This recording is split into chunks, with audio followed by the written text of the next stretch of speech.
If I can have your attention for a little bit. As most of you all know by now, this year is our 50th anniversary here at Phoenix International Raceway, and very special year for us, and this is a very special moment for us. We're honored to be joined by Bobby Allison, one of the 50 greatest drivers in NASCAR history. Bobby was kind enough to come spend the weekend with us here and help us kick off our 50th anniversary. Throughout the weekend, has done several appearances with fans throughout the property, and we asked him to come up here and just spend a little bit of time with you guys.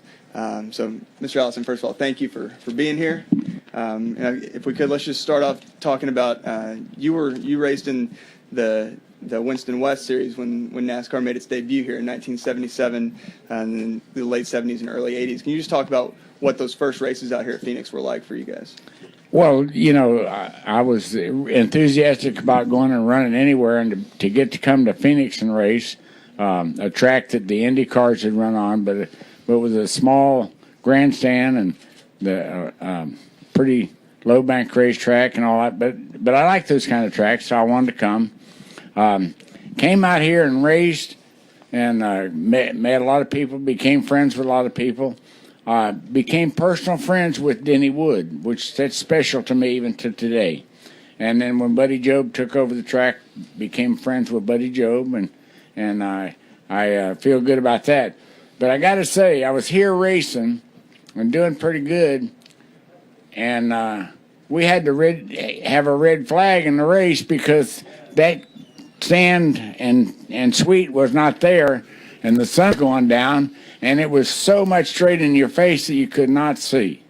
So we had about a 30-minute red flag in the one particular race I'm talking about, and got back going, and then I won the race. So, I remember that part good. Won here in the Copper World also, but made friends out here and enjoyed the area, and I have always liked the racetrack. So it's special to me. In those first few years, from the first race in '77 up through when you won in '82, just talk a little bit about how you saw the crowds grow and the impact that yourself and your contemporaries Richard Petty and Cale Yarborough and the like had on bringing those crowds out and helping the sport take root here in the Southwest. Well, and I did feel really good about that. I was conscious of the crowds from early on. See, back in my really early days, I bought the promoting rights to Birmingham, Alabama, BIR Raceway. And I really learned what it meant to have people in the stands against not having, and not having full stands. And so it meant something to me to be able to encourage people to come to the races. And, I made a lot of friends doing that, and I had success along the way and feel like really contributed to this. And Richard Petty was the toughest competitor at the time, Richard Petty was the top guy for all those years, but Richard really helped bring the people to, so it was great working with him, whatever they were doing. I raced him hard, and he resented it a little bit now and then when I was ahead of him when the checker flag came down. I was the little guy, and he was the guy on his way to being the king, and I really didn't appreciate me interfering with his success at the time, but I thought it was great, so I did it. We'll open up any questions you guys have. I'll start with Stan. Hey, Bobby, Stan Creekmore with RPM.com. When you came out here and saw this track the very first time and made the first few laps, where did your mind take you as far as any other track you'd been at that helped you understand what you needed to do here to get to the checkered flag? Well, the track was kind of different, but it resembled BIR, my favorite home racetrack, a place where I had won over and over, and then took over the promoting chores there for a year, which I got out of there in a hurry. I found out I was not a race promoter, but at any rate, that was a low bank, 5/8 of a mile paved racetrack that was very much like the east end of this track. The turn is different there, and not as banked as the west turn, the 1 and 2, and I really keyed into that. And of course, the the egg shape of the racetrack is kind of like Darlington. You know, Darlington was the first big super speedway, and they were building that track, and somebody owned a little piece of land and wouldn't sell it to them, and so they had to shorten up that side of the track. And so one corner at Darlington was really tight, and the other was a real nice big sweeping corner. So it was a little bit like that too. Any other questions? John, back here.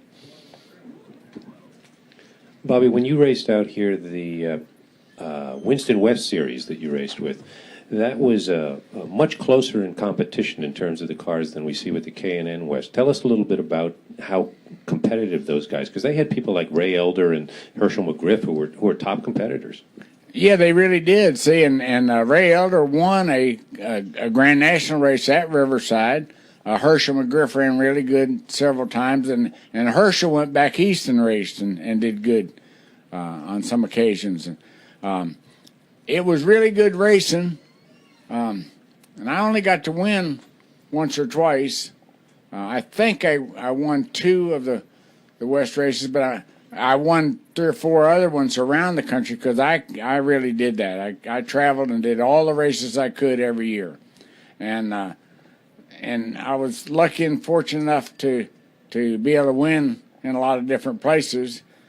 And I haven't really kept the right records, or at least not at my fingertips. But got some wins, but really respected these guys because they race and they race hard. Okay. Back in the back, Marty. This is on. Okay. Marty Smith, ESPN, good morning. What is your opinion of having one race and 4 drivers to determine who the champion of NASCAR is? Wow. You know, there probably a time or two in my career that I would have won the championship doing that. You know, when they went to the first phase of the modern format, I didn't like it because I had won my championship under the old rules. But the very first year, I would have won the championship with one of my years. I had a year, 1971, I won 9 of the last 19 races of the season that year. And that certainly would have won the championship. I didn't win because I hadn't done well enough in the other races to build the points. And at that time, the points weren't that valuable. And I was getting started, and I couldn't keep a job. You know, I'd win a race and make the car owner mad, and he'd fire me, and I'd have to go somewhere else and get another job. And so I was up and down, but I finally got with Ralph Moody at Holman and Moody and dominated at 71 at the end of the season. And maybe even 72, you know, I drove for Junior, and we won a lot of races and lost the championship. But under the new configuration, maybe I could have got that.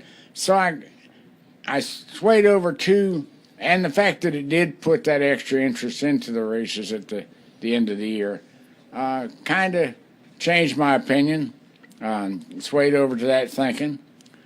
But this newest thing is yet another really different way to look at this whole thing, and it's liable to be good.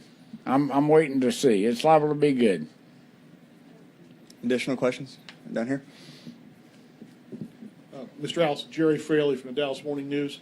This is a little bit off topic, but you raced under a lot of different numbers in your career. As you said, you changed jobs a lot. Did any particular number mean anything to you? And also, how do you feel about the NASCAR the numbers aren't retired? Well, I felt good about numbers. You know, my first 12 was my favorite number always. That just happened. My favorite number in the old modifieds was 312. You know, you could have a 3-digit number in those days, and I just thought that was really neat. I had worked for a team that had a 12 and a 112, and I didn't really want 212, so I took 312. But then as time went on, I realized that's my birthday, the 3rd of December. So 312. And then NASCAR said, well, you can't have a 3-digit number. And so my first favorite number in that was 2. 2 was available, and I won my first races with number 2. but then as time went on, I got 12 on my own car and won a race or two, but then got to change jobs again, and so I won in 2 and 6 and 11 and 12 and 14 and 15 and 16 and 22 and 28 and 49 and 88. And you know, I had the incredible pleasure of being able to win a race and get fired. And I also had a time or two where I won the race and quit. So, you know, between my own personality defects and some of these others along the way, I had a pretty different experience through my whole career. Barry, back here on the camera platform. Either one will work. Jerry, loveracing.com. So, when you started, did you drive mostly dirt or were you pavement, and which one did you like the most? No, I drove mostly asphalt. The track in Miami that I ran my first race, I drove my school car out to Hialeah Speedway, a 3rd mile flat paved, and run that race. It was an amateur race. I had to have my parents' permission to run the race because I was only 17. And about 30 cars showed up for this first event, and I ran 7th. I ran 7th again. That was a better ratio because the same guys were in front of me, but there were more behind me. And the 3rd week, there about 50 cars showed up for this thing, and I won. And it was like winning Daytona or Indianapolis. So that got me started. Now, and I was keyed to the pavement. Now, the dirt in South Florida wasn't good for racing on. You know, there was no consistency to it like the red clay of the Carolinas. Was on pavement, and I had incredible success on short track from early on. I won my first feature event the 2nd week I was in Alabama and ran pavement in Alabama, not dirt. And I struggled on dirt. You know, I could go somewhere around here and go to a racetrack and get in a strange car on a paved track and feel good. But dirt kept me at bay. But they still had some dirt races in the Grand National at the time.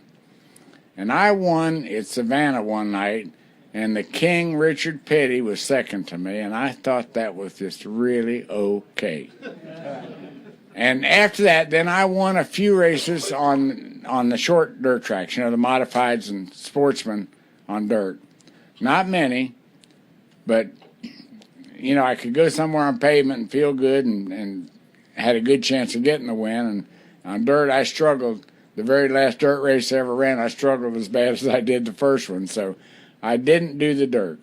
I was really happy when our Grand National, you know, the pre-cup race went to all pavement. We're done here, Stan. Okay, so what does it mean to you that when this track looked at its past 50 years, there were thousands of drivers and people for them to pick through that represent the history of this facility? What does it mean to be one of 50 people that means so much to this facility, to this track?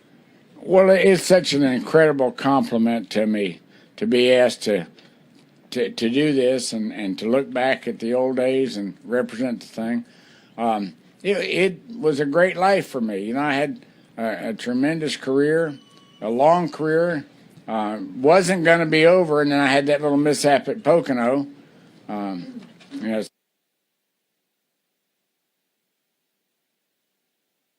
it stopped everything. I had the best young man coming along. And got a tremendous thrill out of that. And his younger brother was another great pleasure to me. Clifford, you know, we lost Clifford in the race car at Michigan, and then we lost Davey in the helicopter at Alabama. You know, good things, bad things. If a good friend of mine says this about Davey, you know, we really, really enjoyed Davey. God let us have them for a little while.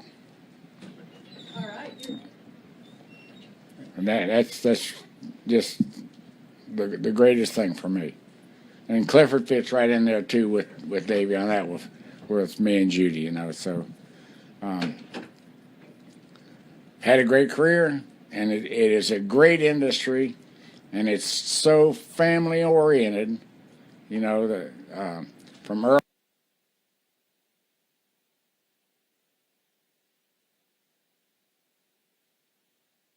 early on, I would take the plane and fly if she'd beg, borrow, or steal from somebody, and load up the 4 kids and the dog and her mother and stepdad and maybe 1 or 2 of my brothers or sisters. Now, my brothers didn't ride in that, but my sisters did, and go up and down the road and meet me at the racetrack. And it was really a great family activity. Any additional questions? Okay. Mr. Allison, thank you very much for joining us. And again, thank you for being here this weekend to celebrate our 50th anniversary. You bet. And thanks for having me. This is great.